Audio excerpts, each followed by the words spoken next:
अगर आपने NIS 12th में इंग्लिश सब्जेक्ट ले रखा होगा तो इंग्लिश को बहुत सारे स्टूडेंट सीरियस नहीं लेके चलते हैं। उनको लगता है कि इंग्लिश सब्जेक्ट में हम ऐसे ही पास हो जाएंगे, या फिर हम जो पेपर आएगा तो उससे हम 15-20 दिन पहले पढ़ लेंगे या 1 महीने पहले पढ़ लेंगे, और इस चक्कर में उनकी कई बार नंबर या तो कम आ जाते हैं इंग्लिश में, या फिर उनकी यहाँ पे कंपार्टमेंट सप्ली आ जाती है। क्योंकि बहुत सारे स्टूडेंट्स हैं जिनकी क्वेरी या कॉल हमारे पास आ रही है, व्हाट्सएप पे मैसेजेस आ रहे हैं, या फिर वो हमारे पास ऑफलाइन क्लासेस के लिए आते हैं, या ऑनलाइन क्लासेस में भी उनकी यही क्वेरी हमारे पास जाता रहती है।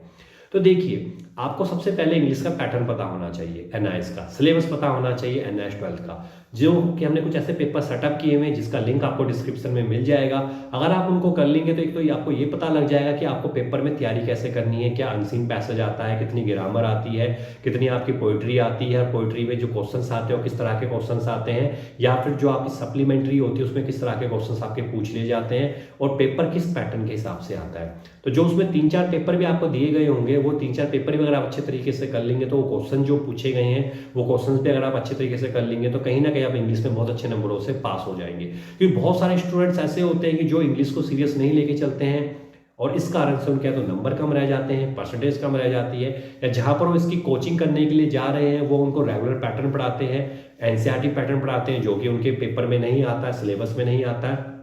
इस कारण से उनकी कंपार्टमेंट सप्ली आ जाती है। तो सबसे पहले आपको ध्यान क्या रखना है कि एनआईएस के सिलेबस को फॉलो करें, एनआईएस के सिलेबस के अकॉर्डिंग ही चले, जिससे कि आपको पता लग जाएगा पेपर किस तरीके का आने वाला है, और इस तरीके से आप बहुत अच्छे नंबरों से एनआईएस 12th के इंग्लिश के पेपर को पास कर सकते हैं। इसके हम इंपॉर्टेंट क्वेश्चंस भी लेके आने वाले हैं, कुछ सैम्पल पेपर्स भी लेके आने वाले हैं, प्रीवियस ईयर पेपर भी लेके आने वाले हैं, हैंड रिटन नोट्स भी लेके आने वाले हैं। तो धीरे धीरे करके हम इसके कुछ कंटेंट प्रोवाइड करते रहेंगे, जिसके लिंक आपको डिस्क्रिप्शन में मिलते रहेंगे, जिससे कि आपकी एनआईएस 12th की इंग्लिश बहुत अच्छे नंबरों से आप पास हो जाएंगे।